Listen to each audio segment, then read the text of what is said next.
ஒரு ஆர்டிஐல நம்ம ஒரு தகவல் கேட்கிறோம். இந்த முத்தரைய சமூகத்திலிருந்து ஒட்டுமொத்த சமூகங்களும் கேட்கிறோம். வன்னியர் எவ்வளவு, முத்தரையர் எவ்வளவு, இந்த சமூகங்கள் எல்லாம் டிஎன்பிஎஸ்சி ஒண்ணு இருக்கு பாருங்க, தமிழ்நாடு அரசு பணியாளர் தேர்வாணையம். இந்த அரசு பணியாளர் தேர்வாணையத்துல இது நாள் வரை ஒரு 5 வருட கணக்கு கேட்கிறோம். தேர்வான முத்தரையர்கள் எத்தனை பேர், வன்னியர்கள் எத்தனை பேர், முக்குளத்தோர்கள் எத்தனை பேர் அப்படின்னு கேட்கிறோம். எல்லாத்துக்கும் ஒரே பதில் சொல்றான். வடிவேல் மாதிரி பாக்கெட் அப்படி இப்படி காட்டுவான்ல, ஒண்ணும் இல்லைன்னு. அது மாதிரி தகவல் எங்களிடம் இல்லைன்னு பதில் வருது. தமிழக அரசாங்கத்திடம் இருந்து சாதி வாரியாக அரசு பணிகளுக்கு தேர்ந்தெடுக்கப்பட்டவர்களுடைய விவரத்தை கேட்கும் போது தகவல் இல்லை என்ற பதில் வருகிறது. இங்க நிக்கிறாங்க பாருங்க காவல்துறை அதிகாரிகள். இவர்களை தேர்ந்தெடுப்பதற்கு சீருடை பணியாளர் தேர்வாணையம் இருக்கிறது. ஜெயில் போலீஸ், தமிழ்நாடு போலீஸ், வனத்துறை, தீயணைப்பு போலீஸ் எல்லாத்தையும் தேர்ந்தெடுக்கிறதுக்கு அதுல எவ்வளவு பேர் சாதி வாரியாக தேர்வாயிருக்கிறார்கள் கேட்கும் போது அதுக்கும் தகவல் இல்லைங்கிற பதில். சரி, மருத்துவத்துறையில மருத்துவ பணியாளர்கள் தேர்வாணையத்தில் எவ்வளவு பேர் தேர்வாயிருக்காங்க அப்படின்னு கேட்கும் போது அதுக்கும் தகவல் இல்லைன்னு பதில். சாதி வாரியா எதுவுமே இல்ல. நீங்க ஓட்டு போட்டு தேர்ந்தெடுக்கிற அரசாங்கத்துக்கிட்ட சாதி வாரியாக எந்த கணக்கும் இல்லை. அப்புறம் என்னத்துக்கு சமூக நீதி கண்காணிப்பு குழு? எதுக்கு சமூக நீதியை கண்காணிக்கிறதுக்கு குழு வச்சிருக்காங்க? எப்படி சமூக நீதியை கண்காணிப்பீங்க? பிற்படுத்தப்பட்ட மக்களை மேம்படுத்த வேண்டும் என்றால் ஒரு அறிவியல் பூர்வமான ஆய்வு தேவை. அந்த ஆய்வு தான் சாதிவாரி கணக்கெடுப்பு. சாதிவாரி கணக்கெடுப்புனா சும்மா தலையை எண்ணுவது அல்ல.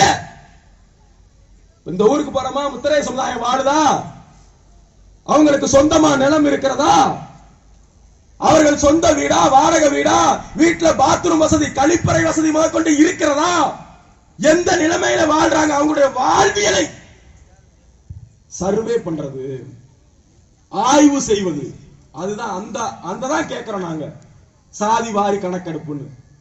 இதை செய்யாம எப்படி மேம்படுத்துவீங்க?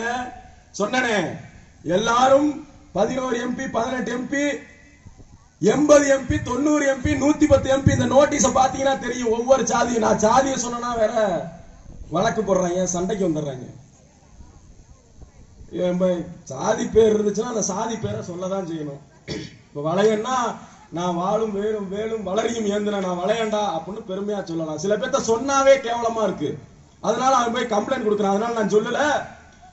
இப்ப போட்டிருக்கோம்னு வச்சுக்கோங்க, 110 பேர், 80 பேர், 79 பேர், 50 பேர்னு ஒவ்வொரு சமூகமும் இந்த அளவுல எம்பியா போயிருக்கும் போது இந்த சமூகம் மட்டும் 3 பேர் 4 பேர், 3 பேரு. இப்ப இதை யார் பேசுவது? அதிமுக காரன் பேசுவானா? திமுக காரன் பேசுவானா? ஐயோ, இந்த முத்தரைய சமுதாயத்திற்கு சமூக அநீதி இழைக்கப்படுகிறது, நீங்கள் வாங்க நாங்க சமூக நீதியை ஏற்படுத்தி தரோம்னு பேசுவாங்களா? பேசவே மாட்டாங்க. உங்க ஓட்டை வாங்கிக்கிட்டு வளப்பையெல்லாம் மாநாடு போடுறானுன்னா கேட்பாங்க. கேட்பாங்களா இல்ல? எனக்கு முன்னாடி பேசின ஒருத்தர் சொன்னார், இந்த வளப்பையன்னு சொன்னா அதுல இருந்து மாத்தணும்னு சொன்னார். ஐயா ரெட்டமலை சீனிவாசன் அவர்கள் சொல்றார், எது ஒன்றை உன் மீது இழிவானது என்று சுமத்துகிறாரோ அதே அடையாளத்தை நீ பெருமையாக கொள் என்று சொல்கிறார். உன்னை பறையன் என்று சொன்னால் ஆமடா நான் பறையடா அப்படின்னு நிமிர்ந்து நில் என்று சொல்கிறார் ரெட்டமலை சீனிவாசன் அவர்கள். உன்னை வளையன் என்று சொன்னானா ஆமடா நான் வளையடா, வளையனுக்கு தாண்டா வரலாறு இருக்குன்னு சொல்லு. எவன் சொல்லுவான்? கல் தோன்றி மண் தோன்றா காலத்தே முன் தோன்றிய வாளோடும் வளரியோடும் வேலோடும் முன் தோன்றிய மூத்த குடி வளையகுடி. வளையகுடிக்கு தான் வரலாறு இருக்கு. வேற எந்த சமூகத்துக்கும் வரலாறு கிடையாது. சிவனுக்கு கண் கொடுத்தது நம்ம தான், பெண் கொடுத்தது நம்ம தான், தெரியும்ல, வரலாறு இருக்குல்ல. வேற எந்த சமுதாயத்துக்கும் கிடையாது. தமிழகம் முழுக்க இருக்கக்கூடிய கிராம கோவில்கள்ல பூசாரிகளாக தெய்வத்தை தொட்டு வணங்குவர்களாக இந்த முத்தரையர்கள் தான், வளையர்கள் தான் இருக்காங்க. அதனால அது இழிவு கிடையாது. அப்படி இழிவாவும் சொன்னாலும் எலி பிடிக்கிற வளையன்னு சொல்றானா? நிறைய பேர் எழுதுறான். நான் ஆமடான்னு சொல்றது, ஆமடா வேட்டையர் வந்துருச்சுன்னா எங்களுக்கு எலியும் ஒண்ணுதாண்டா புலியும் ஒண்ணுதாண்டா அப்படின்னு சொல்றது. ஆமா, வேட்டையில இருந்துதான் போரே தொடங்குச்சு. வேட்டை மரபுகள்ல இருந்துதான் போர் மரபே தொடங்குச்சு. 5 படைத்த மிருகத்தை வெற்றி கொள்ள தெரிந்தவனதான் 6 படைத்த மனிதனை வெற்றி கொள்ள முடியும், வியூகங்களை அமைக்க முடியும். சாதாரண ஒரு எலியை பிடிக்கிறதுக்கே எத்தனை வியூகம் அமைக்கணும், போர் முறைகள்ல எவ்வளவு வியூகங்கள் இருக்கும். அதனால சாதாரணமா நினைக்காதீங்க, வேட்டை தான் போருக்கு முன்னோடி. ஏதோ நம்ம எங்கேயோ ஒதுக்கப்பட்ட சமூகம், ஏதோ வரலாறு இல்லாத சமூகம் கிடையவே கிடையாது. நீங்க வரலாற்றுல நாடாண்ட சமூகம் யாருன்னு கேட்டா முத்திரையர்கள் தான். இங்க மேடையில பேசணுங்கிறதுக்காக சொல்லல, வரலாற்று அறிஞர்களால் ஒப்புதல் பெறப்பட்டது. 2000 வருடத்துக்கு முன்பாவே முத்திரையர்களை பத்தி நாலடியார் பாடிட்டு போயிருச்சு.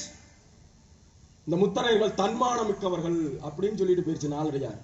நாலடியார போய் நீங்களும் நானும் இல்ல இங்க உட்கார்ந்துருக்க மேடையில உட்கார்ந்துருக்கவங்களா எங்க சமுதாயத்தை பத்தி பெருமையா எழுதுங்கன்னு சமண முனிவர்கள்ட்ட சொல்லல, அவர்களா எழுதி வச்சுட்டு போயிட்டாங்க. மல்லன்மா ஞாலத்து வாழ்பவர் எல்லாம் செல்வர் எனும் கொடாதவர் பெரு முத்திரையரே நல்கூர்ந்தார் நல்கூர்ந்த கண்ணும் பெரு முத்திரையரே செல்வரை சென்று இராதவர்னு எழுதி வச்சுட்டு போயிட்டான். ஒருவேளை சோத்துக்கு இல்லைன்னா கூட அடுத்தவன்ட்ட போய் மண்டிட்டு நிக்க மாட்டான் அந்த முத்திரையர் அப்படின்னு அவன் எழுதி வச்சுட்டு போயிட்டான், நம்ப சொல்லல. அப்ப அவ்வளவு பெருமை மிக்க சமூகத்துல பிறந்துட்டு 2000 வருடத்துக்கு முன்பாகவே 3 நூற்றாண்டுகள் இன்னைக்கு பாட புத்தகத்துல படிச்சீங்கன்னா சேர நாடு இருக்கும், சோழ நாடு இருக்கும், பாண்டிய நாடு இருக்கும், பல்லவ நாடு இருக்கும். ஆனா முத்திரையர் நாடுங்கிற மட்டும் மறைச்சிருப்பான். சேர நாடு, சோழ நாடு, பாண்டிய நாடு, பல்லவ நாடு போல முத்திரையர் நாடு என்று ஒரு தனி நாடு இருந்தது. ஆனா இன்னைக்கு இந்த முத்திரையர் சமுதாயத்தால ஒரு தனி வீடு ஒழுங்கா கட்ட முடியல. வரலாறு இருந்து என்ன பயன்? எனக்கு முன்னாடி பேசினவங்க சொன்னாங்களே 15 கிராமங்களை பட்டியலிட்டார்கள், அந்த 15 கிராமங்களிலும் பட்டா இல்ல. பாருங்க, நாடாண்ட சமூகம் எப்படி நாடு கட்டி ஆண்ட சமூகம், ஆனால் வீடு கட்ட வசதி இல்ல, பட்டா இல்ல. இது இங்க மட்டும் இல்ல, திருச்சி தான் முத்திரையருடைய தலைநகர்னு சொல்லுவான். முத்திரையர்களுக்கு தலைநகர் இன்னும் சொல்லுவான் மிகைப்படுத்தி, முத்திரையருடைய கோட்டை திருச்சிமா. திருச்சி மாவட்டத்துல குங்குமபுரங்கிற கிராமத்துல 300 வீடுகளுக்கு பட்டா இல்லை, முத்திரையர் கிராமம். திருச்சி மாவட்டம் பெட்டவாய் தலையில தேவஸ்தானங்கிற பகுதியில 100 வீடுகளுக்கு பட்டா இல்ல. தஞ்சாவூர் மாவட்டத்தில் முத்திரையர்கள் வாழ்கிற பகுதியில பட்டா இல்ல, சிவகங்கை மாவட்டத்தில் இல்ல, ராமநாதபுரத்தில் இல்ல. நாடு கட்டி ஆண்ட இனம். நீங்க ஓட்டு மட்டும் அதிமுகவுக்கும் திமுகவுக்கும் மாறி மாறி மாறி போடுறீங்க. எவனாவது இந்த பட்டா கோரிக்கையை பத்தி பேசியிருப்பானா?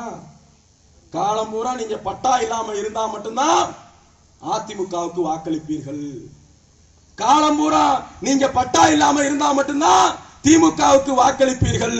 உங்கள் வாழ்வியலை மாற்ற மாட்டாங்க.